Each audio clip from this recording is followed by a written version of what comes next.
Welcome back from lunch.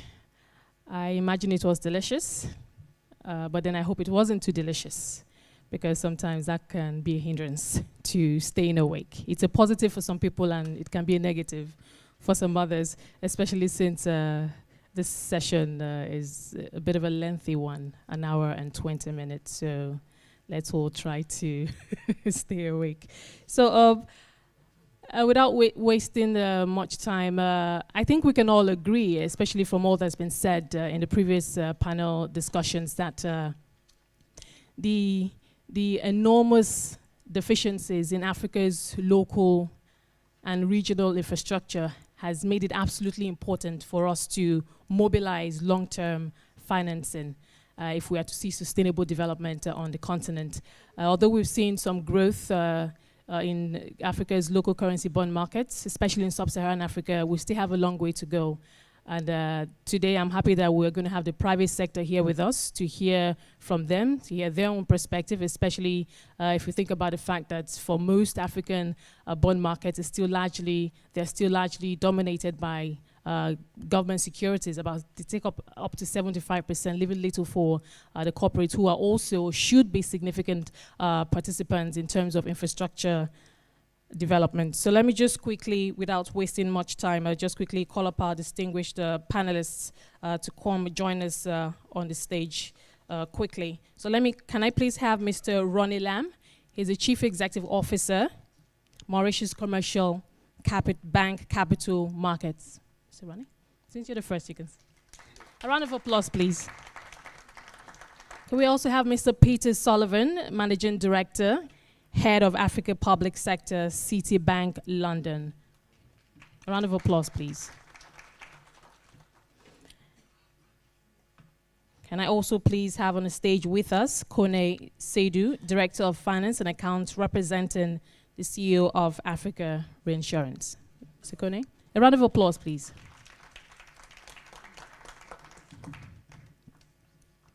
And last but not the least, Mr. Stefan NALLETAMBY, Director of Financial Sector at EFDB. Oh, okay. Oh, okay, sorry.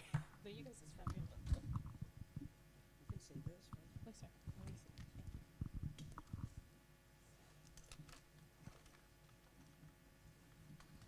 Another round of applause for our distinguished panelists. You see, when I ask you to do that, I'm also trying to check how delicious lunch was, because I see some people not clapping. It's also a major indicator. So we're happy to have you on the panel today. A lot has been said about the fund, what it can do and will do for African domestic bond markets. But like I said earlier, it's also good to hear from the private sector. So let's just start. I'd like us to start by just briefly reflecting on the state of African bond markets, the local currency bond markets, in terms of the structure, in terms of investment strategies. Peter, I would like to start with you. In your interactions, your experience with key public sector officials on the continent, give us a sense of what you've seen in terms of what the borrowing strategies of African governments has been so far, the trends. Okay. Thank you, Esther. Good afternoon, everybody. I think if we look back at 2016 and then look forward to through to 2017 a bit, I think what we saw in 2016, and particularly for the first half of the year, we saw most sovereigns looking to secure concessional funding. And you saw that certainly with the bank stepping up and doing a great job in supporting, obviously, the development plans of many of the key sovereigns in the region. You saw probably weekly heads of states traveling over to China to secure some funding there.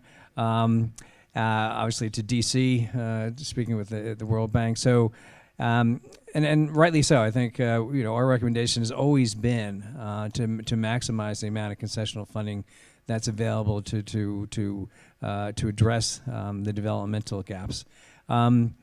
We did then see sovereigns begin to sort of identify some of the funding deficits. I think they continued to look through the domestic capital markets, and I think did well there. I think domestic markets were able to attract significant external investment that came in. I think if we look at portfolio flows or net portfolio flows in general, I think 2016 sort of averaged out, I think, over the past few years, and that's usually about 10 to 15 billion dollars for sub-Saharan Africa.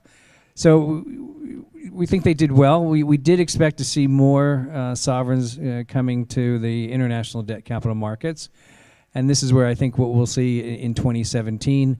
I think for various planning and political reasons, there were a number of issuers that did defer, and who we shall see probably in the first quarter of 2017 hitting the markets. I think it was unfortunate, I think, given some of the political uncertainty in the international capital markets as related to Brexit and the U.S. elections, that there was so much uncertainty that sort of fed through. But if you really look back in hindsight, the markets were open. They were pretty stable. Obviously, yesterday's rate hike, we'll begin to see a trend toward increasing base rates. So it will become a bit more expensive for African sovereigns to tap the international capital markets. But if you do look historically, say over the last 20 or 30 years, it would still be relatively affordable. And I think it goes back to the question that was raised this morning about debt sustainability. And I think another thing that you're going to start seeing, I think, with the sovereigns, that is for every new money that will be raised, there will be additional liability management component to that funding. So, such as in the case of Ghana in September, when we helped them raise $750 million, about $300 million of that went to was put aside to earmark for the maturity of the 2017 that they will be facing next year. So the minister was very keen to ensure that the new administration, although I didn't think it was new at the time, had sufficient resources to make sure that the 2017 would be redeemed properly. So I think what you'll see is sovereigns, beginning to be much more strategic about accessing the market internationally, and that they will begin to much more dynamically manage those liabilities of the external debt. Okay, thank you, Peter. Kone, I saw you nodding. I know you're also a big investor when it comes to African fixed income also, but tell us the trends that you've seen in terms of where we were, where we're coming from, where we are right now. Okay, thank you very much, Estelle. Yes, African Reinsurance Corporation, we do invest in fixed income mainly in Africa. African Reinsurance Corporation as an institution that is mainly has been set up by ADB and some key African states. One of our mission is really to be part of the story of the continent by investing heavily. Today, if you look at our overall investment, we are about 1 billion investment that we are managing, out of which we have 36% that is mainly in bond fixed income, and out of which we have something like 60% that are mainly invested in Africa, because this is part of our mission. Okay, so of course there are still in terms of investment, some issues that we can find in the market, in African market, and so on. And for Africa, we don't do a direct investment. As I was explaining, we do very few, because usually we go through through a manager. Okay, because for us it's a best way. We want to invest in Africa. We just instruct our manager to find all the bonds and then based on that, we then invest. That avoids some of the costs, in terms of investment. Instead of going in every single country trying to find out, sometimes it's really challenging. Also in terms of team, people in the institution that are managing the bonds, going through the management, through managers has been very, very helpful. Now, when it's come to this initiative, I think we were discussing it a few minutes ago. I learned about this initiative when I was, I was asked to come here and represent my CEO. Before that, I didn't have any single information. I think it's a very nice, because during the first part, I was sitting, I was listening, I was taking notes. I just want to mention that there is a major issue around this initiative. It's awareness, because some investors, like myself, like our institution, were not aware that something like that was really on the ground. So there is something to do about that. And I think that should be the starting point, where basically we need to push, to make people, investors, aware of this initiative. And then I don't have any doubt, because we're talking about an amount that will be at the starting point invested in this initiative. I'm pretty sure that if the information is clearly shared, we can go far beyond that amount. I have no doubt about that. Thank you, Kone. Lucky for us, Mr. Stefan is here to talk about. Stefan, I mean, how do you feel listening to Kone make that statement that he didn't know until he came to Côte d'Ivoire that that fund actually existed and that he could actually make, at least reduce costs, like you said, we were talking earlier, in terms of funds, the costs of having managers, invest on your behalf. You can now do that directly. You didn't know that. So could you just speak to that point? Well, first of all, I hope he's going to invest in it. That's my first point. First of all, the fund is being created now. So it will be starting the road showing next month, in fact, as of January. And we are targeting, of course, certain DFIs alongside us, but a lot of sovereign wealth funds, institutional investors, and I'm sure our colleague here from MCB, Ronnie, will speak to that much more than I do. But I mean, it's true that we do have as I mentioned in my opening remarks, africanbondmarkets.org. We expect you to look at it, please. It's all in one word. It's in French and English. It's bilingual. And it's true, we're not the best marketers on the earth, but we're learning. And we realize this has been a long time coming in terms of the thinking of this product. And we wanted to structure it as an ETF and an enhanced ETF because we felt that we wanted to make sure it was something that was very transparent, liquid, easy to understand, with, of course, a bit of discretionary management from the fund manager. But I mean, it actually does respond to what you're mentioning about the, it's an all-in-one product in terms of accessing the longer end of the yield curve of domestic bond markets. And coming back to what Peter was mentioning about the state of the markets, I'm actually looking forward to much more domestic borrowing, and of course it has to be done with sound public financial management principles, and we know that a lot of our countries are very, very astute and manage very well their finances now. And you've got a lot of countries that even have small GDPs and small borrowing programs that are leveraging their domestic markets very efficiently. Mauritius is one of them. Cabo Verde is a very good example as well. The huge potential with the diaspora that we're not using at all. So for me, it's just a small opening, and it's really trying to help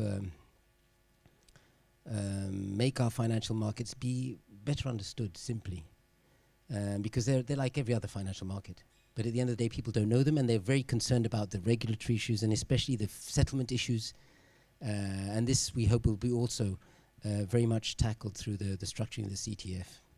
Okay, so one of the key outcomes of this discussion is to see how we can get investors, especially private investors, to invest in the fund, and how the fund can address some of the issues we still have in Africa's bond markets, access, costs, symmetry, and some other issues. I know that this has been addressed, but I was actually going to ask, as part of my questions to you also, Stefan, I mean, what the amount that this fund is starting with compared to, I mean, if you look at outstanding debt for African countries. So it's a drop in the ocean. It's going to be bigger. Hopefully it'll be bigger. Definitely. Is there a plan is there a laid out plan in terms of how it's going to grow and what we can expect? There's a plan for the road showing. Okay. With the different types of investors, and we obviously expect that to deliver certain ticket sizes, which are only as valuable as the ink on the check, and of course it's when it's payday, that's when it's worthwhile. But fundamentally, we expect it to. We wanted to be. One has to put this in perspective. From the bank's perspective, we want to be a small investor in this. We want to be play a catalytic role, as we do in a lot of what we do. It's just to say to set the tone and to get people to understand that we believe in our domestic bond markets, and we'd like people to join us in believing in them. And at the end of the day, they'll live without us, of course, these markets. But what we want people to understand is that we've got to help, and this is why it's a holistic approach. We've got to help also developing the local capacity in the different ministries or the corporates. We've got to get the bankers also to be more transparent on the way they price local corporates. And the fact that's going to also happen through the fact that this bond fund will help people that are issuing in the longer area of the yield curve, but it'll also help because it'll create more liquidity. So, and this is all the price discovery issues, they're huge, and the minister mentioned this morning in her opening remarks. The secondary market is an extremely crucial element to the whole puzzle of financial markets playing their role. So we hope that this fund will also help improve that part of the problematic. Okay, thank you, Stefan. Ronnie, let me come to you now. In terms of risk management, what are some of the risks investors will face investing in this fund? Sure. I think if you look at it as interest rate risk and FX risk, it is quite clear if you look at the yields, depending on the country, they are in double digits, somewhere between 10 and 15%. And because so many countries have done so much effort in terms of good fiscal management, FX reforms, good macroeconomic policy, I think the yields have been coming down, still high. Inflation has remained under control in most countries, and therefore real returns are quite high.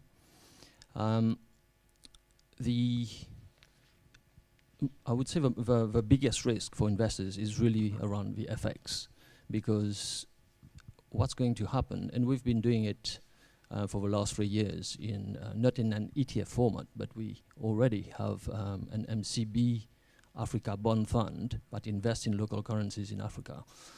What we've been doing is a pure naked trades, where we do take FX risk. God forbid, we've been able to avoid all the big FX, negative FX movements, including the Naira, the Cedi, Egypt, and so on. So we made some pretty good calls, but it's true that the FX risk is going to be the main risk, I think, from the point of view of investors. Interestingly, how do you see them getting past that? I mean, we can do all these good things, but if we cannot address that in itself. Yeah, I think it's fair to say, somebody mentioned in one of the panels this morning that this is not necessarily an investment or a product for individuals. This is a product to start with for fairly sophisticated institutions that understand what they are investing in. So I think people who will initially invest in that, and this comes back to the sort of roadshow that Stefan was talking about, is really targeted towards people who understand what FX risk is, and may be able to hedge certain currencies in which we are investing. So, for example, South Africa accounts for 45% of the index, so that's hedgeable, and they will be able to make their own decisions around hedging. But as far as our investment management mandate is concerned, we are meant to pass on both the interest rate return as well as the FX return onto the investor. Okay, Peter, let me come back to you. Now, we know that this fund aims to address a number of issues. But for you, I mean, from a private sector perspective, from an investor's perspective, as far as African bond markets are concerned, I mean, you've highlighted 3 major issues: efficiency, liquidity, and diversity. Now, from all that you know about the fund right now, do you feel differently in terms of how these 3 key issues are going to be addressed going forward? Now I feel kind of stronger about it after hearing really more about the fund and certainly really the resources behind it. I think liquidity tends to be number one, and I think in preparing for the panel, looked at this Brown Brothers Harriman survey about ETFs, and 67% of the investors, liquidity was number one about any fixed income investment. You know, and efficiency, you know, when we talk about costs, we talk about trying to understand the regulation, we try to talk about settlement, you know, it couldn't be a more efficient instrument in a way to get people certainly introduced, you know, into the African debt capital markets. And then lastly, you know, the diversity. You know, yes, there's only a limited number of markets there, but as it continues to grow, and for anybody that would be new to Africa, certainly this represents a nice way in and put some diversity into their portfolio. Okay, Connor, would you like to add to that? Okay, well, I think I will rather come back to what Ronnie was saying about the risk, and I think there are two risks that was mentioned. The first one is the FX risk. I mean, we are so used, in African Reinsurance Corporation, we are used to FX risk because we do business in the 54 African countries, in 54 almost currencies, and we are presenting our financial statement in US dollar. So it is something that, happy to notice that it will be passed to the investor. But in the same time, I'm very happy to also, because I think during the prior panel, you know, I heard that the ETF it will be possible to invest in US dollar. You know, for us, that's, I think personally for us that will certainly be the route to go, because we have enough FX risk that we are bearing. Okay, so how does that significantly change your investment strategy? No, of course, because today internally, you know, all the investment, all the FX risk that we are bearing, you know, you can look at several ways, you know, how to mitigate hedging and so on. But in the same time, you want to hedge in Africa. The only currency that you may be able to hedge is the South African rand, because there is a market for that. But the other African currencies, there is almost no market. And the second aspect also is the cost. You want to hedge, you have to pay a lot, you know, to be protected. So at the end of the day, for me, if it's possible, you know, to invest in US dollar, being the currency in which I'm presenting my financials, I'm fine. You know, I will advocate, you know, clearly for that. Stefan, how does that make you feel? I see you nodding. Yeah, the numeraire of the fund is in dollars, so people will be investing in dollars in the fund anyway. And the point is, as we said, there's 8 currencies that are going to be in the fund, so not all of them actually react to the dollar in the same way at the same time. So there's a natural internal hedging component which is important. And another thing I want to mention that I think is very important, true ETFs, it's the liquidity, it's fundamental. We're selling this ETF to make sure that people understand we're talking 5 to 15-year bonds, so this is not going to be very liquid. So it's an ETF of a special kind, where you'll be able to enter or exit maybe once or twice a month. So it's basically for really, as was mentioned, investors that want to be exposed to the African long-term bond markets, knowing that they're going to get a panache of 90% of the bond market in that space, the 5 to 15 year, because if you go down to 3, you've got much more diverse borrowers, and I think that's really a very strong selling point. And it's true, it's going to be many institutional investors that will be not looking on a weekly basis or a daily basis. Well, of course, they'll look at it on a daily basis, but they've got to be able to understand they can liquidate every once or twice a month. Even the bank's pension fund will look at it at some point, because we obviously will be looking to invest partly in African, we're actually changing the guidelines at the moment to be able to invest in African assets. So the point is we have to make sure we're just pioneers, if I may say. The idea is for us to really just help the whole discussion around investing in African bond market assets of a certain maturity, which is not the classic maturity, be considered as relevant to your choice of investment products. Let me. Okay, I was going to ask you. Okay, I go ahead. just want to add to this that our stockbroking arm is actually going to make markets in the ETF shares, and so what this means is up to a point, and we are already doing that for another couple of ETFs that are listed on the Mauritius Stock Exchange. That means that up to a point, up to a certain limit, we'll be able to provide some liquidity to investors. Okay, I was just going to ask you to share with us the MCB experience and, of course, value added in managing the fund. Yeah, I mean, again, it's going back to the time when the awareness point that you raised. We responded to the ADB's RFP about a year ago. I think back in 2008. Correct me if I'm wrong, Stefan. The ADB was, building on the database, the index, and so on and so forth, and all the pipes that go around the project, and really launched the RFP about a year and a half ago. But at MCB, early 2013, we actually launched the MCB Africa Bond Fund that essentially did exactly what we're about to do. Except that it's more of an active management strategy, and as Stefan said, it's not in an ETF format, so it's less liquid, and indeed there is trading perhaps on a fortnightly, depending on which bond we are talking about, fortnightly or monthly. So it's a lot more risky.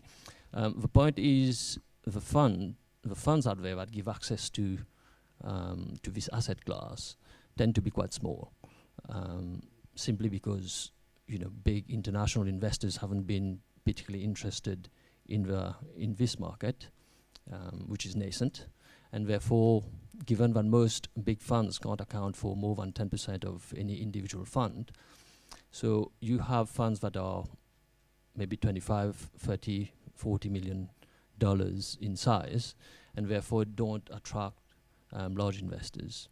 So we've managed a fairly small fund ourselves, but fortunately, as I mentioned earlier, has done pretty well, just up 9% in US dollar terms this year. Our fund manager, who is sitting right here, can tell you how he managed that. In fact, I was quite worried when he told me that the other day, and I got him to sort of check his numbers again. But the truth is, going back to the FX risk, he's made some pretty good calls on avoiding the Egyptian devaluation, the Naira, etc., etc. So I think, over the last 3 years, we've been among the very few to be managing this kind of bond fund. And unlike you, we actually invest directly in those markets. And so I'm glad to say, I wouldn't say that we are gurus at doing that, because this is a nascent market. But I think the experience is as long as it can be. Those 3 years that we've launched and managed this fund, the experience has been good, and investors have been happy. Now, Peter, let me come to you. How do you see all of this beginning to transform Africa's bond markets as this fund? Stefan has consistently said that it doesn't hold all the answers to sorting out Africa's bond market. And obviously, it's not a silver bullet, but it's a great way to start. Many have agreed that it's actually a good place to start. But in terms of how it begins to change the dynamics as we go forward with better awareness, so that people like Kone, who didn't know till today or till this week, would know. So going forward, how do you see that changing? I think we really should start with access. I think that this will just really provide us transparent and easy access for investors that may be new to the market. And I don't want to get ahead of myself, but talking at lunch today, I was quite excited about this could really be a critical instrument to mobilize African capital for African projects. We were thinking, so if we were to do, let's say, an East African ETF that maybe had its principal currency, say in the Kenyan shilling, where the currency volatility was less an issue, but then this allowed pensions in Tanzania, Rwanda, Kenya, Uganda, Malawi, whoever, to sort of invest in that ETF that may be listed in the Nairobi, so that diversification comes in. And it's a way to kind of accelerate, the greater mobilization of capital. So I see the potential for this actually really getting closer to the holy grail of, how do we really mobilize much greater African capital? But that will be helped because of the incremental capital that's coming in externally too. Because again, if anything you can do to bring more liquidity into these markets will help. But I do see this as, getting this instrument off successfully and then thinking about the different applications this could be, within the continent, I think is very, very, very exciting. Stefan, shouldn't that be high up on our, on our agenda? I mean, mobilizing capital, African capital for African economies. I mean, we want to see a situation where we're able to raise bonds for specific projects that can pay for, themselves at the end of the day, reduce foreign. Yes, Peter, like you said, we want to see more liquidity coming in, but there's also the risk if we have too much of that foreign capital coming in.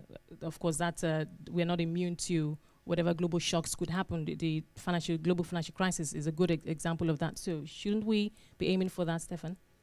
Absolutely, and in fact, when one thinks of it, one looks at all the developed economies, how they got to where they are, is thanks to the bond markets in a large respect. And what the bond markets does simply is it's basically a trust between the government or the corporates and the savers. And basically you're churning money. That's all you're doing.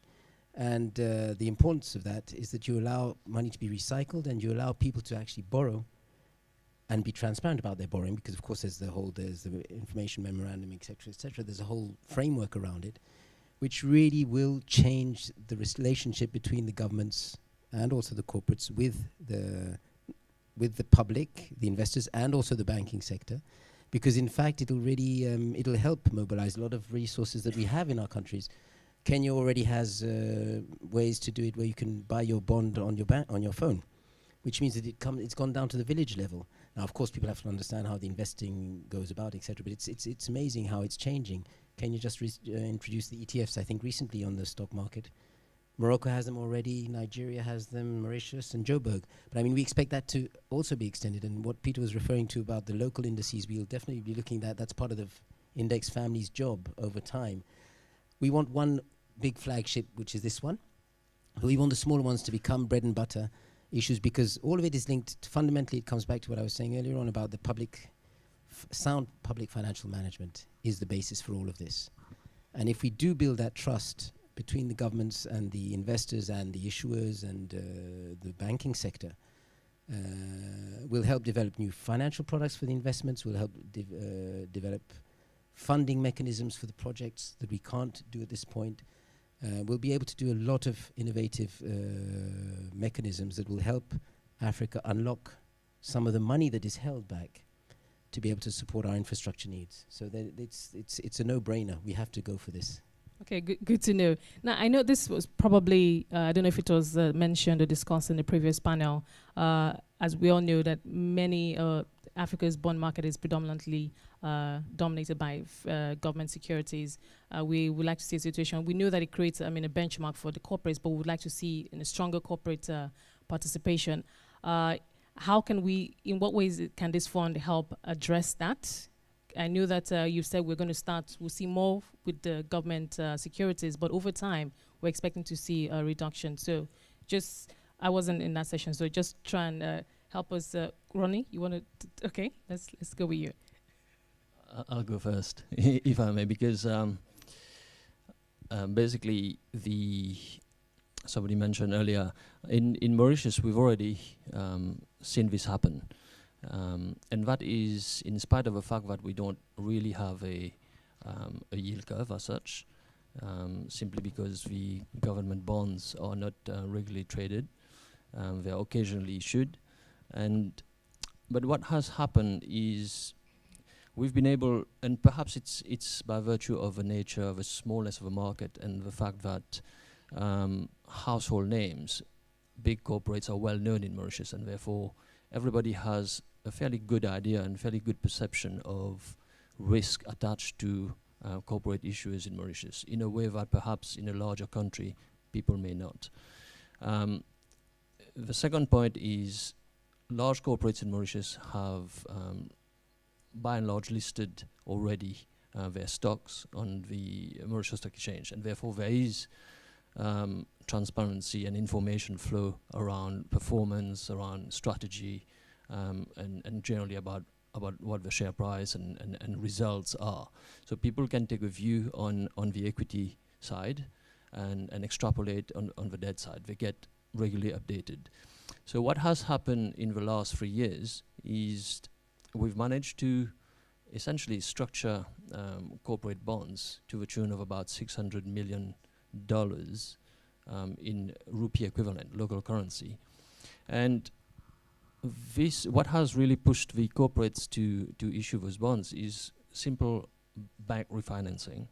And I would expect this to happen in many countries in Africa that are heavily bank finance dependent, and where, because of banking regulation, banks have reached a ceiling on single counterparty limits and capital limits and so on.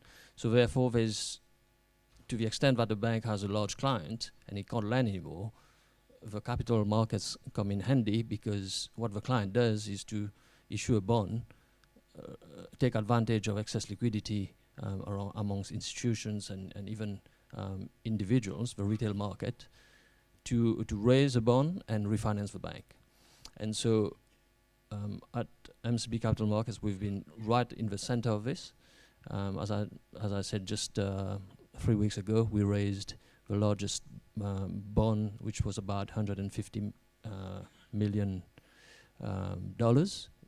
in Mauritius. And all this was financed through local currency. So I would think that, you know, that would be a very good solution for any client that has been banking with specific banks and from which they can't really borrow to finance their expansion. Connie, let me ask you, just to take us back a bit. Right now, what are the kinds of securities that insurance companies would like to invest in? Okay, thank you. You know, in the insurance industry, it's a very regulated market. You know, unfortunately, you cannot just wake up and invest or whatever you have to invest. You have to comply with the regulation. I will take the case here. We are right now in Côte d'Ivoire. You know, they have a common regulation called the CIMA in the insurance industry, where the rules are clear. You cannot, for instance, if you raise, you are writing business here, you cannot, for instance, go and invest, you know, this money anyhow, because, you know, the regulator will tell you, you raise 100 here. First of all, it is compulsory for you to invest minimum 50 in bonds, minimum, you know, there is a kind of dispersion, you know, very, very strict rules. So this is more or less binding the hands of, you know, investor like insurance company, because anytime you want to invest, you have to ascertain that the investment that you are taking is in line with what the regulator has set as rules. You know, this is one of the issues, but this is an initiative, I think, it can also help in a other way, because sometimes, you know, all those rules, you know, it's something that we can change. You can change the rule, and that initiative can be a trigger maybe to go on that route, because we may have a situation where, you know, ETF are not considered the kind of vehicle where an insurance company has to invest. If you are in a country where you have this restriction, for sure, whatever communication, you know, they will do around this kind of security, you won't invest there, because you know that if you do that, you will have some issues with your regulator. So in the other hand, you know, having this initiative, it can also be a way to start knocking to the door of the regulator and telling them, guys, there are some different type, because, you know, people in the insurance industry, they are very stuck to normal, you know, securities, you know, go buy bonds, go buy some few equities and so on. You know, all those kind of structured products, they are not very used to it at all. So it is this kind of initiative that can, you know, trigger the whole thing. You can now go and knock to the regulator door and tell me, look, we now have in the market some specific product that you guys have to consider. Okay, so that's where I think we can go. Now, coming back to an insurance company perspective, as I said, you have to invest, you have to comply with the regulation, and that's what most of the insurance companies do in the continent. But once again, it's also very important that awareness about all the products that are available. When insurance companies and reinsurance companies, we are lucky as a reinsurance company. Well, I don't know if that's the appropriate word when I say we are lucky. We are not as a company regulated, really, because we are a Pan-African institution, so we don't have a regulator. We don't. So this is giving us a kind of free hands. You know, we can today invest 15% of our income in US. We can invest 5% in Europe, and so on. And that's what we do today. We are doing that today. But the other insurance and reinsurance company don't have that chance. Okay, so I think that initiative, as I said, is a very good one. It will certainly help to change the regulation in some of the market, and more importantly, to increase now the investor base, because that's the final aim of all this. You know, there is a lot of cash in the continent. People have money. You know, I just want to give you that example. You know, I was once discussing with one of my colleagues in the insurance. So in this country, okay, they have money. They are looking for security to invest. You know, they have regulation telling them you have to invest 50% of the money in bonds. But in the market, there is no bond. There is nothing. So now they are saying, wow, we don't know how to do with this money. You know, so this kind of situation, as I said, I think that move, it's a very nice one. Let's go and knock to the regulator doors and see how they can open up and then allow all the insurance and reinsurance company to invest the huge money that they have in their vault. Okay, good one. Peter, you have a perspective on that. Let's go knocking on the doors of the regulators. I know that's obviously an issue, regulation. Yeah, I think there probably needs to be a consensus of private and public voices, advocating, changes in governance, changes in some of the regulations to, prompt this, because, we think about SDGs, we think about infrastructure and the needs. We have to start thinking out of the box a bit. We have to start thinking, what are some of the constraints to capital flow? And I think if we look at Africa, there are still some antiquated regulations and governance rules that basically do not promote that. Now, with that comes risks, and there's no questions about that. And I think, AFDB has a role there to play too. So we think, again, maybe as an example of an ETF for East Africa, is there a way for AFDB to sort of guarantee convertibility and transferability for pension funds, investing in that if it is, say, listed in Kenya and it's a Uganda fund? So, part of this is to sort of find where we're, private and public get together, we begin to advocate for certain changes, certain policy reforms, and say, fine, with that comes certain risks, and here's ways to mitigate that risk, or here's some instruments to do so. So, I think we need to continue to work together and think about how do we begin to, ease or accelerate that flow of capital, certainly within the region. Stefan, it'd be interesting to hear your perspective. Yes, I'd like to add, actually, we do have, and Stella here runs the capital markets division. We do have a team that is also working closely with the regulators across the continent. And one of the ways we do help them, and we of course engage a lot with the private sector to help us on this, is we do what we call budget support lending for financial sector reform. Now, we've been doing mainly in North Africa, to be honest, to date. Usually with alongside the World Bank, sometimes without the World Bank, and in fact more recently without the World Bank. And it's been mainly, when we do it, we always have a financial inclusion aspect and a capital markets development aspect. And the whole point now is, now that this ETF is on the ground, hopefully pretty soon, we will also, in that dialogue that we will be having in the regions and in the countries with our new decentralized model, we will be introducing that. And of course, we'll be counting on Citibank locally to support us in this type of discussion, and MCB, obviously, and yourselves at Africa Re. But anyway, so the point is, definitely it's as I said, it's a holistic issue, and it's got to be seen in the as you were saying, Peter. We've got to see this in the thinking of, how are we going to fund all this change that we want, this transformational agenda that we're all talking about, and it's not going to come from the MDBs. The MDBs are just one small part of the puzzle. They can ignite certain traction, but they can't solve the issues. And we have to make sure that the countries also support themselves through actually making their financial systems support the transformation of the economy. Ronnie, would you like to add to that? I was just going to add to what I was saying earlier, actually, which is that the development, the evolution can be extremely fast. The corporates in Mauritius really started coming to the market just 2.5, 3 years ago. And already we are seeing the first rated bond, actually corporate bond in Mauritius, which we've structured and about to complete in 1 week, so it's not official, but touch wood. And what this has done is really take advantage of one particular provision in the local banking regulation, which is around capital. And that is for an investment grade bond, the treasury departments of banks are able to get about 50% or up to 50% capital relief, as opposed to a straight loan to a client.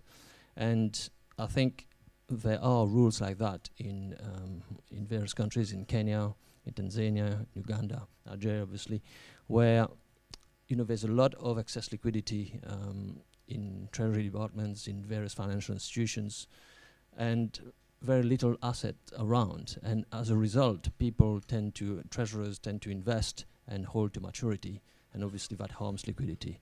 But once you start having a rating, and of course, I'm not saying that most markets are ready for that, but it only took 3 years in Mauritius, and already we are seeing treasury departments of banks parking some of their liquidity into corporate debt, and that obviously minimizes the refinancing impact on their revenue, because, as I said earlier, those bonds that are issued go towards refinancing the banks, and to the extent that the treasury departments can invest in those bonds, the negative impact on interest income is diminished. Okay, Conor, let me come to you now. A brief recap. We've spent about an hour already. Our key outcomes today were to see how we can get investors to invest in the African domestic bond, and how we can begin to address the different issues such as access, transaction costs, risk return, asymmetry, liquidity, and regulation. How do you feel about it? We've discussed some of these issues already, but are you optimistic? Do you have a good feeling in terms of how these issues, the fund addresses these issues? Yeah, sure. I think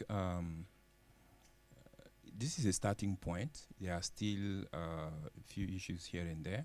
I don't have any doubt that along the project, many of all those hurdles will be overcome, with time. And also, another aspect that is very important, it is, as I said earlier, it is the investor base. It's very important to work on that, so that, it will be easier for the initiative to raise any fund they need, and that also need to be taken account. Peter, I would like you to follow up on that. Ensuring a well-diversified, good mix of investors, how can we achieve that? Well, again, if you looked at some of the surveys, you pretty much have all the type of asset managers that are, getting comfortable with ETFs.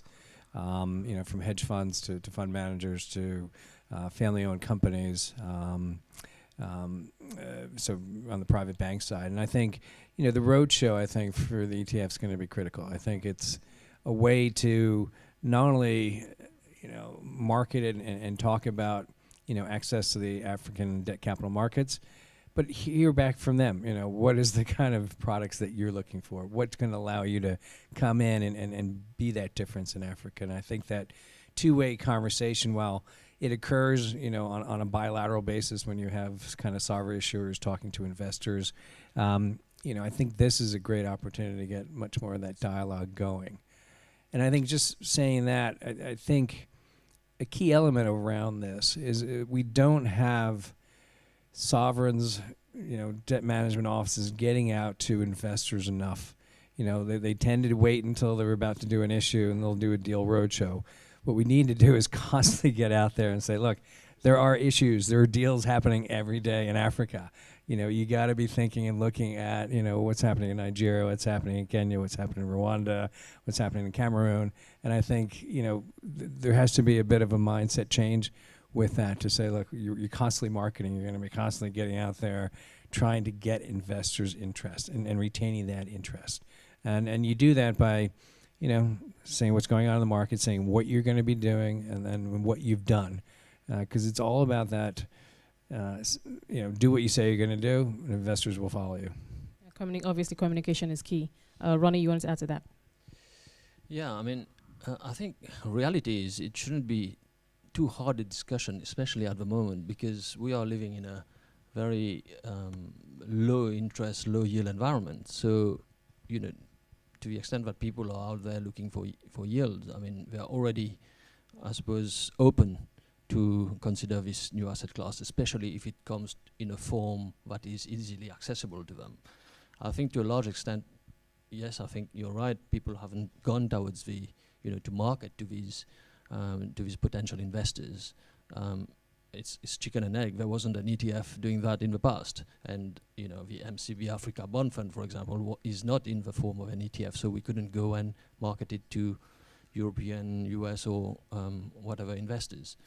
So communication, you're right, going back to awareness, and we are going to hit the road next year, and really target those institutions, those DFIs and others who are, I think, one, sophisticated to actively managing their funds on behalf of their clients, and are really looking to boost their yields. But you know, it is obvious that this asset class provides one, high yields and very good diversification benefit, because the returns are very lowly correlated to returns that are being generated in developed markets. So, you know, from a pure return perspective and diversification perspective, it shouldn't be too much of a hard sell. Stefan, do we have assurances going forward? Well, it seems that MCB is very much on the ball.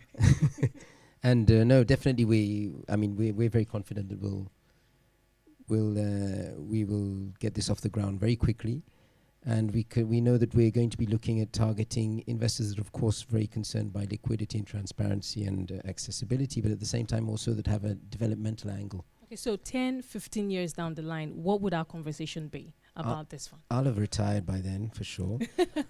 That's the first point. 10, 15 years down the road, we'll be laughing if we just see a video on this and say, what, they were talking like this 15 years ago? I mean, you know, I just think, I remember when, I just think back 30 years ago in Europe, the bond markets were very small. And where you see they are today, it's huge. So, I mean, and all the asset management industry is huge.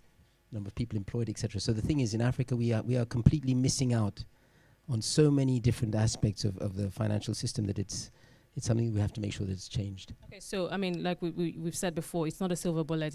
It doesn't have all the answers. But if we stick to this, Ronnie, Peter, Kone, if we stick to these the fundamentals, the rules of this fund going forward, we should expect to see.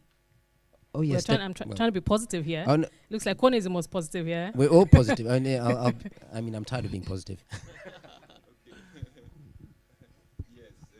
Esther, you're right. I'm very positive, because we just need to have a look of what happened in Asia, you know, for the similar initiative. Today they start slowly. If you look at today, the bond market size in those parts of the world, it is incredible what happened the last 15, 20 years. So we need to be hopeful. We are very confident. We are thinking that yes, we are starting today. Don't worry. In 15 years, we'll be discussing this. Maybe we'll be watching the video. And but would we see? Sure, I mean, I'm sure we are on track. We'll do really whatever it takes to really get there. But would there be widespread benefits? Because you know they say, what is it that they said? A rising tide lifts all ships. Because when we talk about the fact that some African bond markets are very weak in terms of growth, if you look at some others like Mauritius, South Africa, you know they've done a lot. So how do we create that balance to ensure that nobody gets left behind and we can have a truly developed financial system on the continent? Well, I think Stefan is in better position, but just one word. You know what I said earlier? I was saying that the initiative shouldn't be only focusing on raising only the money. There is a need also to see how to carry along all the market in Africa. You know, they are not at the same level. So this initiative should also work to improve some of the market where clearly there are still major weaknesses. But I think Stefan will be in better position to elaborate on that. Okay, in the next, I think we've done about an hour, so we have about 20 minutes left. I would actually like us to take some questions, but just right now, closing, just some final comments before we throw it open to our very patient audience. Stefan. Yes, I'll just start and bounce on what Mr. Kone was saying on the definitely for us it's got a developmental angle, and of course we as I mentioned this morning, we're setting up a technical assistance fund to support the countries that are not necessarily benefiting from this ETF now, because for us this is like, you know, the tip of the iceberg to show there's something that's coming above the water that we want to really talk to and speak about very openly. But fundamentally, we're really very much working with the governments and, of course, hopefully the corporates, and our sister institutions do the same.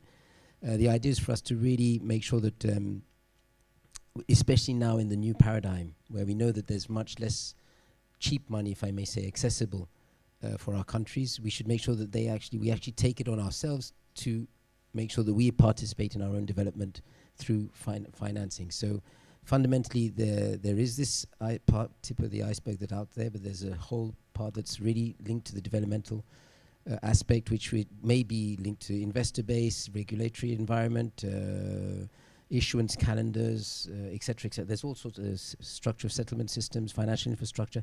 So there's a huge array of issues to be covered, and we're covering some of them through our teams here.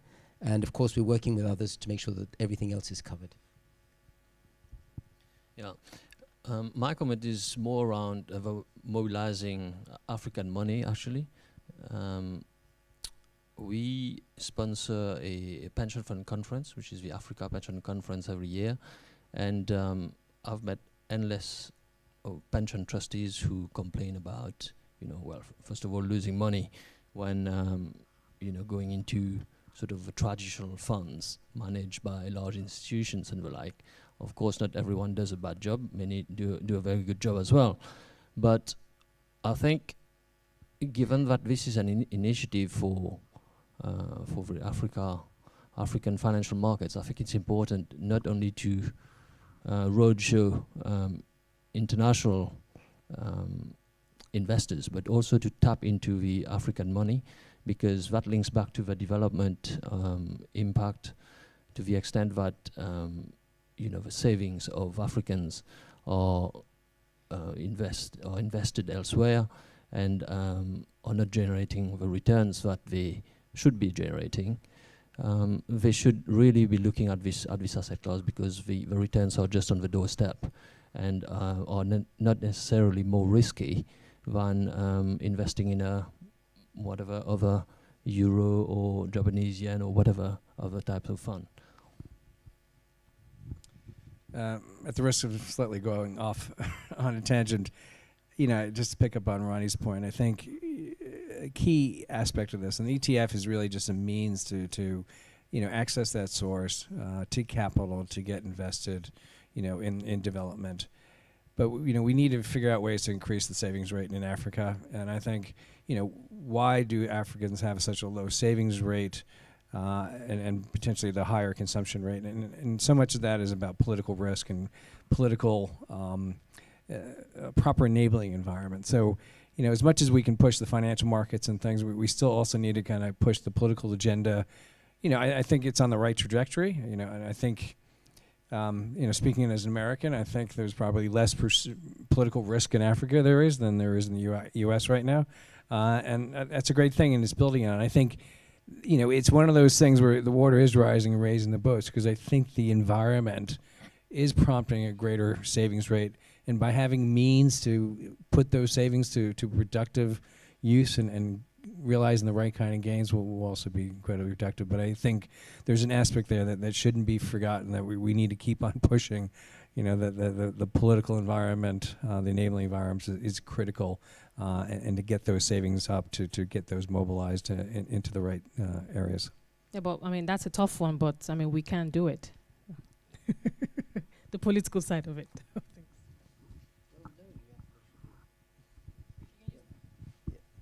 All you have to make sure is that the politicians see the value for them in it. And there is value in there for the politicians, because at the end of the day, it's funding their economies and it's funding their own projects. And so there is, you know, it's very much political economy, and it's I mean, the savings issue that Peter is referring to, for me, I actually believe there's a lot of savings on the continent, but the problem we have is informal. And we've got to help formalize. And for people to go formal, there's got to be value in it for them to go formal. At this point, there isn't. In a lot of our countries, there's not very much incentive for people to go formal. And this is where we have to think about this from not only developmental side as AFDB, but also the governments have to see why would people want not stay in the informal economy. And we know how the vulnerability of people is increased through the fact that they stay in the informal economy. True. Connie? Okay, thank you. As a A- rating company by Standard & Poor's and an A rating company by AM Best, I think we usually, when it's come to our investment guideline, to be requesting investment not below this our own rating. But we have an exception when it's come to African bonds. It's the only exception because as an African company, we invest in African bonds without considering, that rating aspect. A round of applause, please, for. We appreciate that. So I think we will continue, and I don't see any change on this in this approach in the coming years, and we'll be more than happy, to be part of this this journey. Good. A round of applause, please, for all our distinguished panelists. So at this point, we'll just throw it open. Can we have a microphone passed? Okay, there's a gentleman.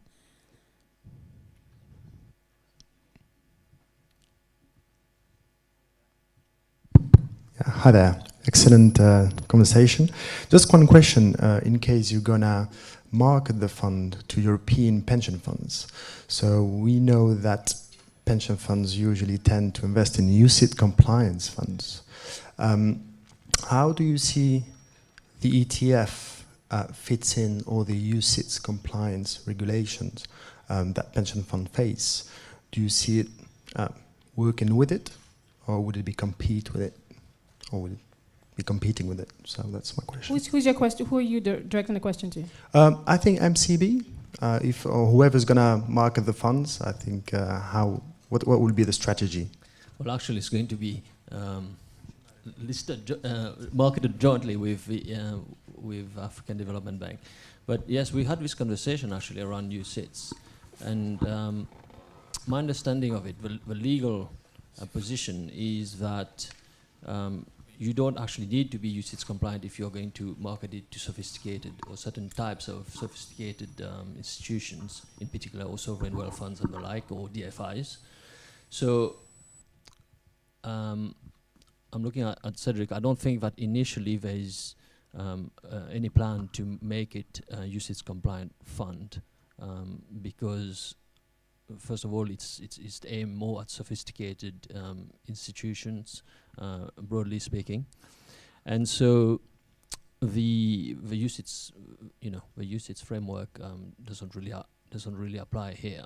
But ultimately, of course, I mean, to the extent that this becomes a successful fund, and we want to sort of open it up to, for example, more retail type, maybe the family offices, which indeed have invested in the MCB bond fund, for example. Yes, I think it would have to be, to be made UCITS compliant. But that's not a big issue. I think it's a matter of cost, of course, but I think it would stand up to due diligence. Stefan.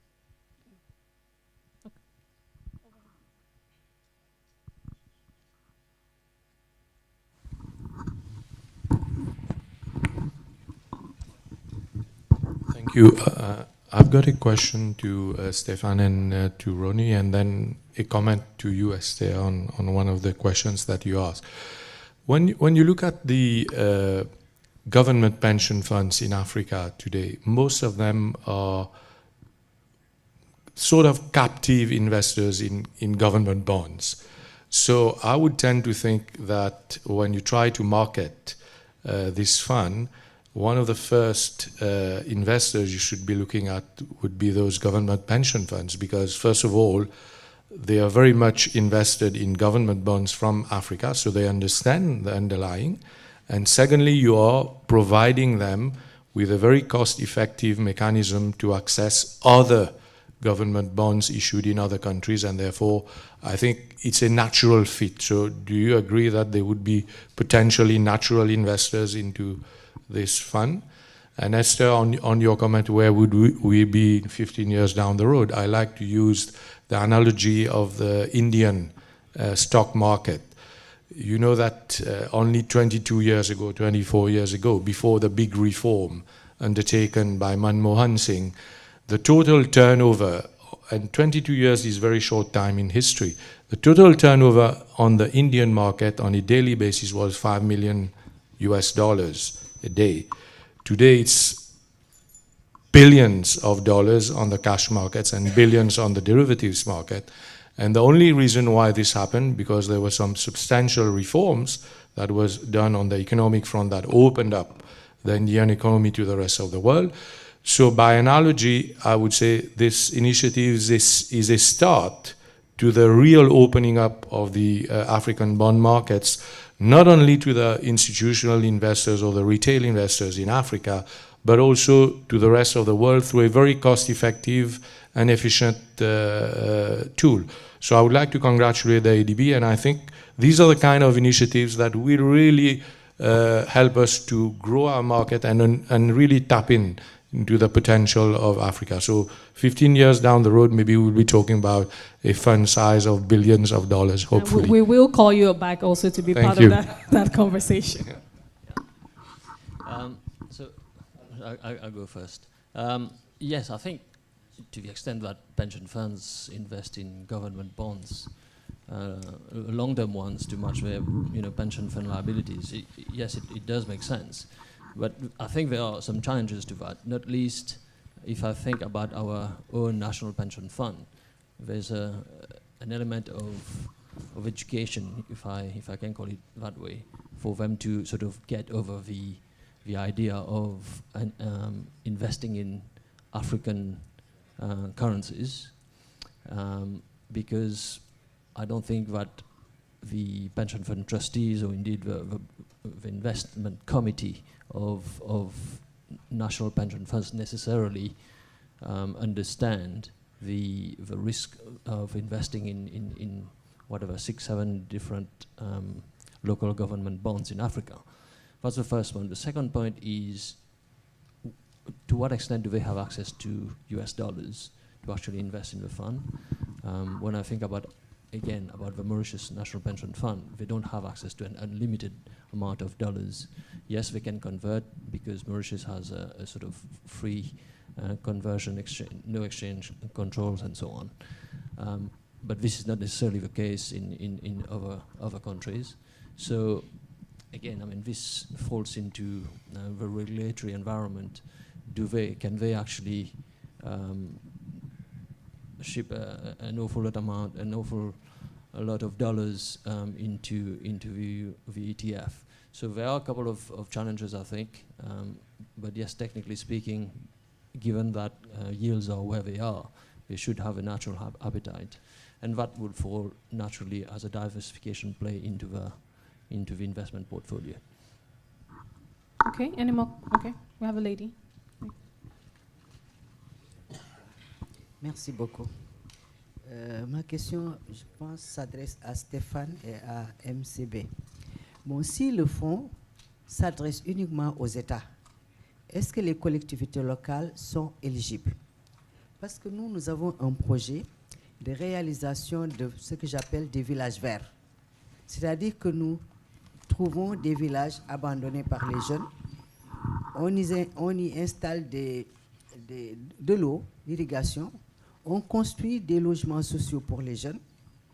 L'objectif, c'est de sédentariser les populations rurales et de promouvoir le retour des jeunes en exode.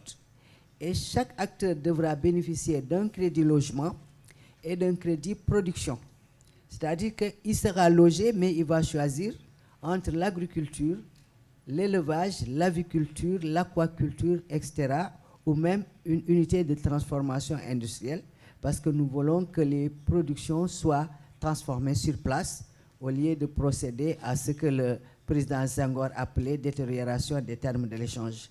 Parce que l'Afrique ne peut pas vivre en exportant sa production et en important Donc, il faut promouvoir l'industrialisation. Donc, ça, c'est un projet que nous devons réaliser en partenariat seulement avec les collectivités locales, donc les États. Par ailleurs, pour MCB, nous avons ce projet de production de ces sacs qui sont produits à base de manioc, cassava. Donc, c'est dans le cadre de la promotion de la biodiversité. Et cela peut remplacer les sacs en plastique. Et là, nous cherchons des partenaires, nous cherchons des fonds, etc. Donc, est-ce que votre fonds peut financer ce genre de projet? Ça doit promouvoir la production de manioc, et ensuite la création de richesses et d'emplois. C'est fait à base du manioc produit en granulés comme ça. Je vous remercie.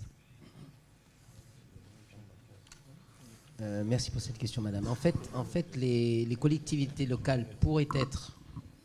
Alors, il faut poser la problématique un peu différemment.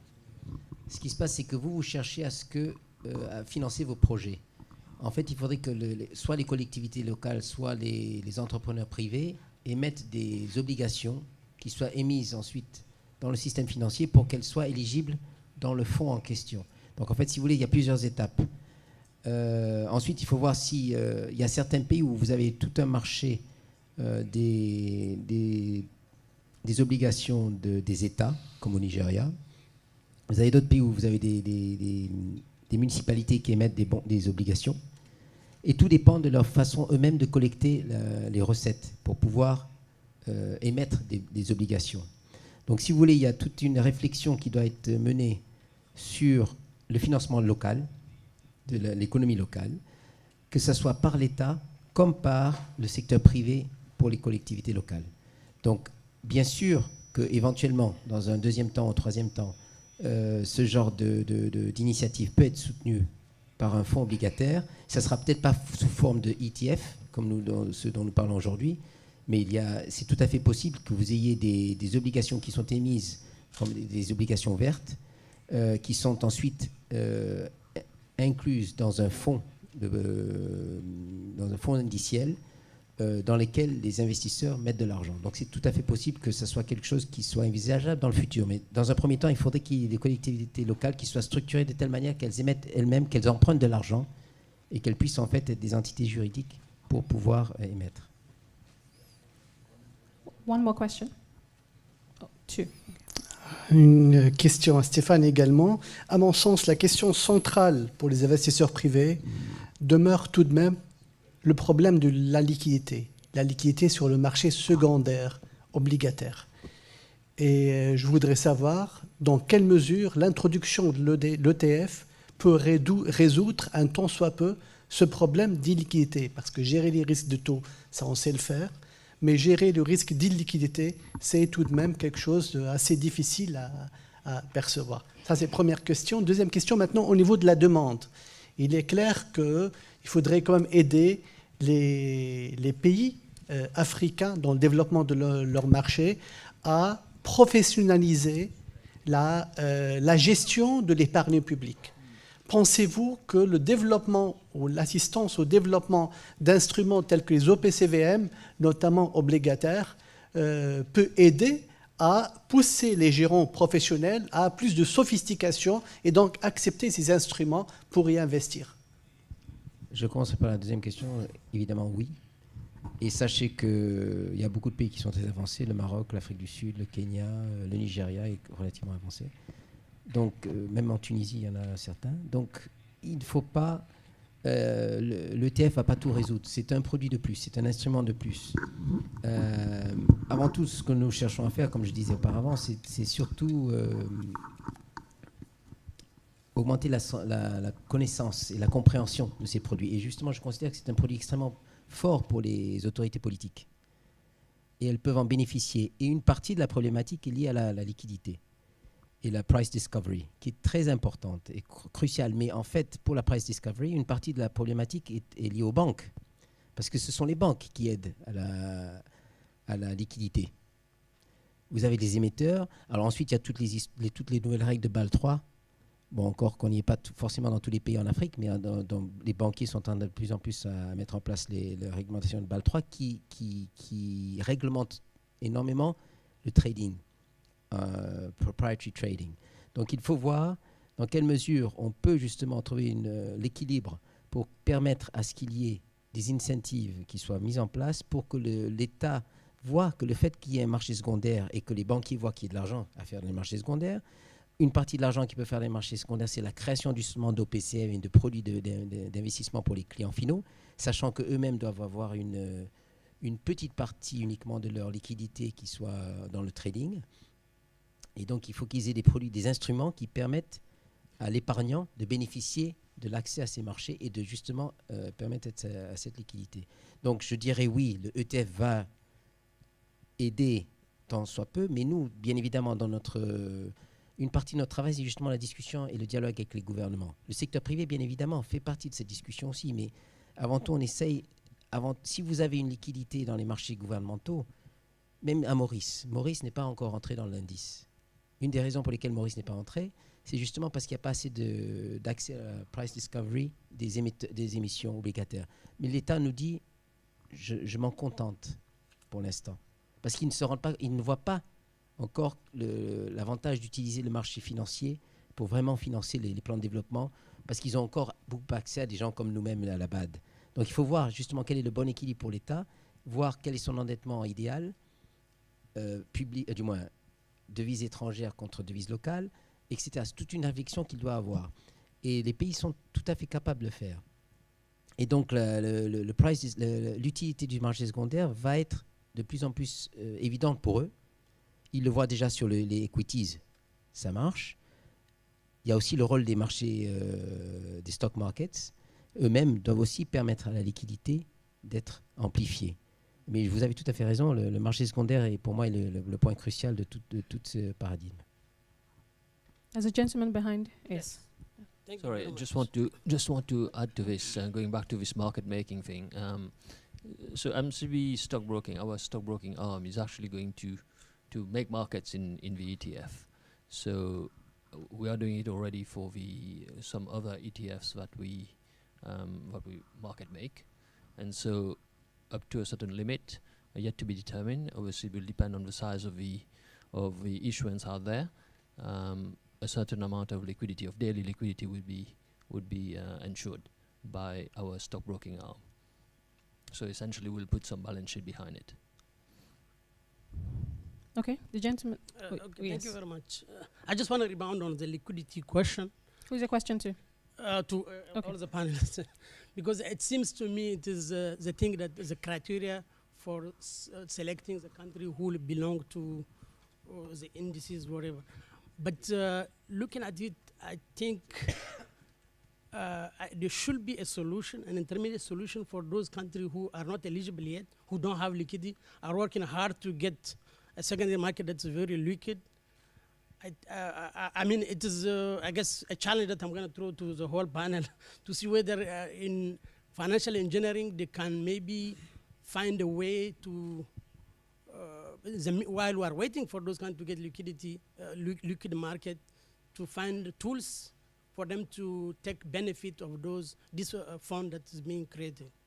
I'm thinking, for instance, of things that we hear a lot from investors. By the way, I'm representing the West African debt market, Agence Human Titre, and most of the things we hear of lack of liquidity, the reason why foreign investors are not coming is liquidity. And one solution they propose to us is maybe we should be thinking more of the short end, because that has a revolving effect. They can come and get out quickly. So my challenge is, no, while we are developing the long end, but my challenge is it possible? I mean, I don't know. That's why I'm asking to the smart people that are there.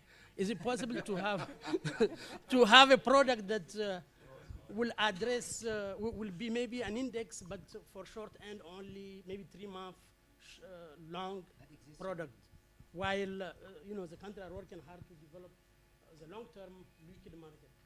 Okay, that's if you may allow, I will add one more thing, and then I will let you go ahead. Yeah, I was going to address what Mr. Kone said about lacking of tools to hedge foreign exchange risk for African countries, and specifically he says the only one that have it maybe South Africa. I agree with you. But there is something maybe you can say about two regions in Africa, which is CEMAC and CFA zone. There's a debate, a lot of debate about being pegged to euro, but I think there's an advantage on the easiness of them, hedging the exchange risk. Because if you know how to hedge euro-dollar, I guess you know how to hedge CFA dollar. I mean, it's just one thing for him that he says, this is one of the things that I guess is framing him from going towards countries like the rest of the country, except for South Africa. Okay, interesting question. Stefan, would you like to take the first? I'll let them speak. I'll be very brief. On the first of all, liquidity is not the only criteria to be part of the index, but it's one of the criteria. And in fact, from Mauritius' perspective, and in fact, you have to have 3 known price providers in your country, and I think Mauritius just has 2 at this point. Or I think so. Yeah. Same thing for Morocco. And these are discussions we're having actually with the government for them to want. And we also have to make sure that they have to see an interest in joining. Because at the end of the day, why would the countries want to join the index? Some of them can refinance themselves without, and they find that their yields, which they borrow, sufficiently attractive, and they don't need to have extra investors. So the point is, it's a lot of discussion. And the thing is, the more we have interest in this fund to start off with, the more it'll attract others to join. The herd effect is very effective, and so this is what we're looking to do. So we have 6 right now. We'll have 8 countries. Ghana and Zambia, I think, are joining very soon. So we're going to have 8 countries already by end of March.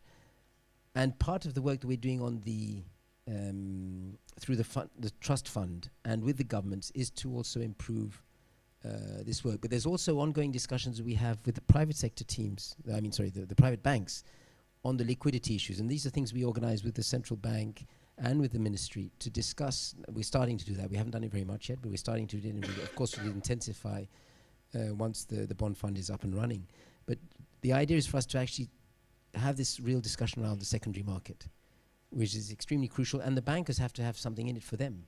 So it's a lot to do with incentives. It's not to do with a 3-month money index and benchmark, because that anyone can do. They don't need the FDB to do that. I'm sorry. So the thing is, where we're coming in with the whole point of our setting up this ETF in the longer end is to make people understand the longer end for Africa's yield curve is extremely important from a developmental perspective and also from a yield perspective as an investor. And we want to have that part of the curve to be more visible and enable investors to invest in it simply.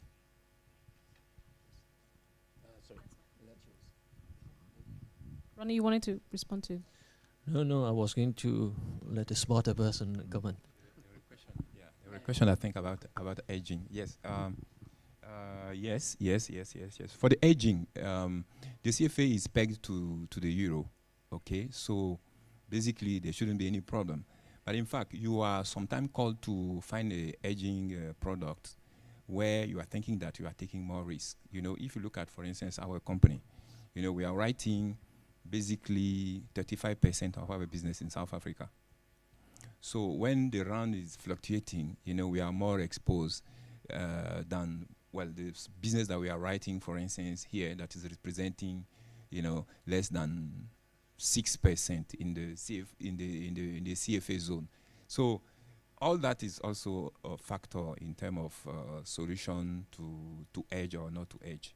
But so far, because of our exposure in this zone, we never really consider because it's really small. While in South Africa, for instance, it's massive. In Nigeria, it's massive. In Nigeria, there were a major event happened, on the June 20th this year. They devalued the currency by almost 35%. The same thing happened in Egypt on the 6th of November, almost more than 30%. Those are main things that we have to factor in, Thanks. Okay, we are rounding up. Okay, we just take this last 2 questions. Can we have a mic, please? Merci beaucoup. Ce n'est pas en fait une question, mais une contribution. Le ETF forcément améliore la liquidité, puisque des gens vont souscrire au produit et les fund managers vont venir sur le marché créer, acheter. Donc forcément, la liquidité va s'améliorer. Donc soit sur le marché secondaire ou s'il y a de nouvelles émissions. Donc je dis c'est un bon produit pour le marché. Merci.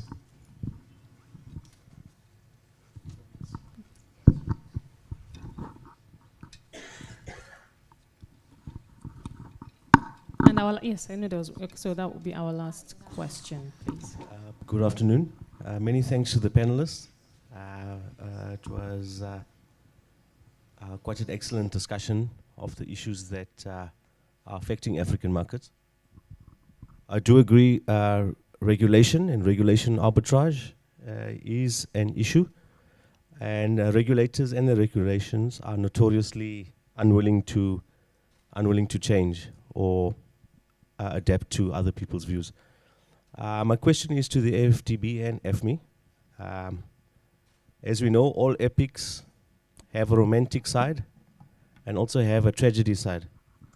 So I just want to know that if AFTB or AFMI have crisis plans in place that will address issues of arbitrage, of cornering, and of hoarding of these bonds in the market, because these bonds, as you know, many international banks are market makers in the underlying bonds, and if a situation comes up, a particular market maker decides to corner a market or a particular duration or a particular maturity node, how will AFTB or AFMI respond to allegations of cornering a particular market or of mispricing or of predatory pricing? Thank you. Okay, Stefan? To my knowledge, I'll let my AFMI team speak to predatory ways with you afterwards, but from my perspective, simply we're investing in bonds that exist, that have different investors in there, and that have obviously, we will not be looking to corner the market because we're just going to be one of the investors. Don't forget, this is very much, we have an index family that's being driven by our relationship with Bloomberg, and therefore we will make sure that the bonds that we're investing there's no anomaly versus the normal reasonable amount that is being invested in, and we'll be following on a daily basis. That's tracked on a daily basis.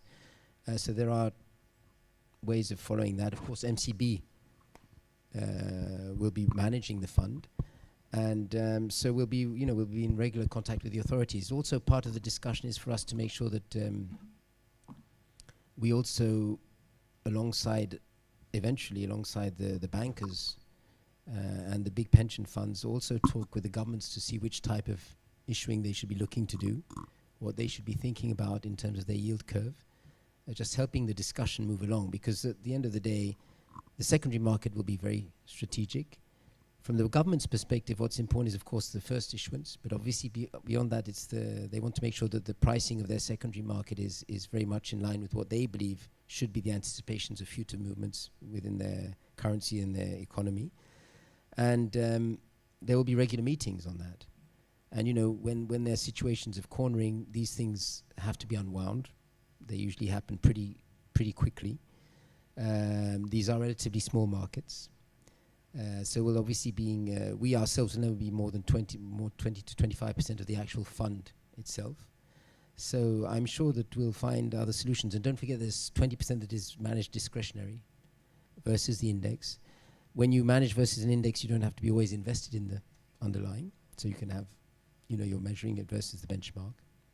But anyway, so I think we'll have a lot of built-in safeguards. But we will have a tracking system definitely internally to know where we feel, if we feel there are any concerns. Sorry?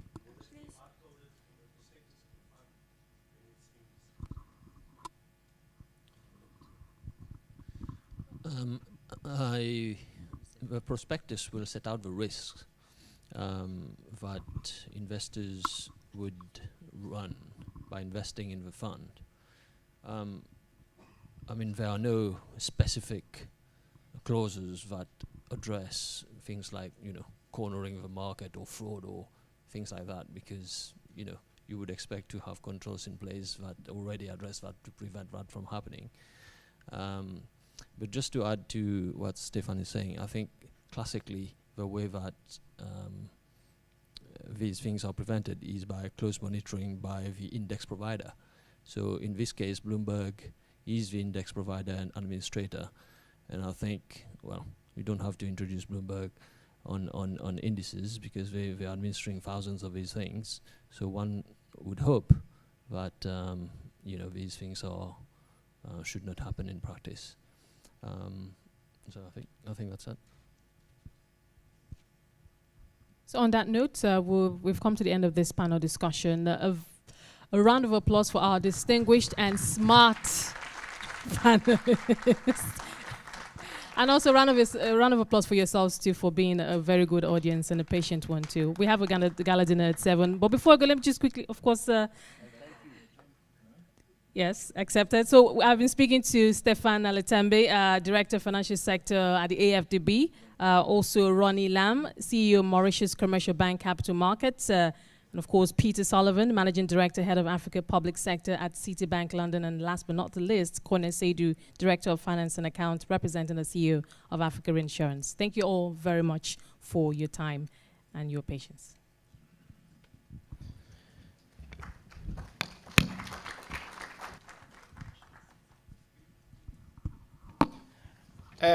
Comme Estelle a mentionné tout à l'heure, ceux qui ont reçu leur carton d'invitation, parce qu'il y aura un dîner malheureusement privé,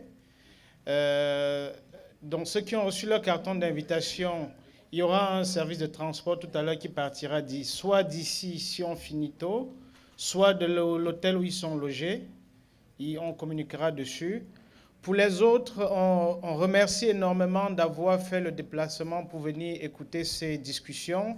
Je suis sûr que c'était un apprentissage mutuel. On en a tous bénéficié. Les discussions de demain, ce sera strictement réservé aux officiers qui nous aident à collectionner les données. Donc, pour ceux qui ne sont pas les officiers de liaison, cette session de demain ne les concerne pas. Ça ne veut pas dire qu'ils ne peuvent pas continuer à s'intéresser à ce que nous faisons. Notre site web www.africanbondmarket.org est là pour continuer cette conversation. On a une section où vous pouvez nous contacter, poser des questions. On vous reviendra certainement. Mais la journée ne se termine pas ici. Comme je vous ai dit tout à l'heure, on a une équipe. Il y a Julie Kael Guyi, il y a Albin Kakou, il y a Sauda Toundeme.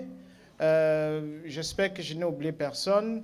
En plus d'Enlumeité qui était ici tout à l'heure, Cédric Mbeng, le coordinateur, et moi-même.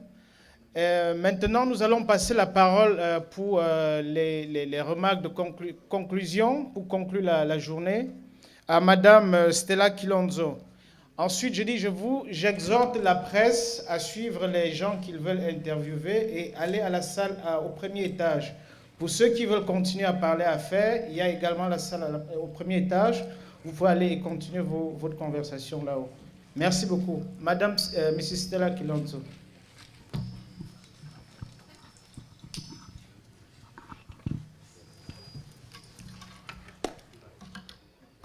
Merci beaucoup. Bonjour. It's a pleasure to be here today. Mine is really just to thank you very much. We've had a really exciting session today. I wish to acknowledge all the distinguished guests, ladies and gentlemen who are here. I want to just really say that, to summarize really the discussions that we've had this morning as well as this afternoon. Some really interesting panelists as well as guest speakers at the opening. Essentially, a lot of the discussion centered on the macroeconomic stability. That was really one of the takeaways I got from this, that it is important that for this bond to succeed and for us to develop the bond market, the macroeconomic stability has to really be there and the management of the same. This will also allow the accumulation of savings, which was one of the major discussions that the commissioner from BCIO talked about, as well as the development of capital markets.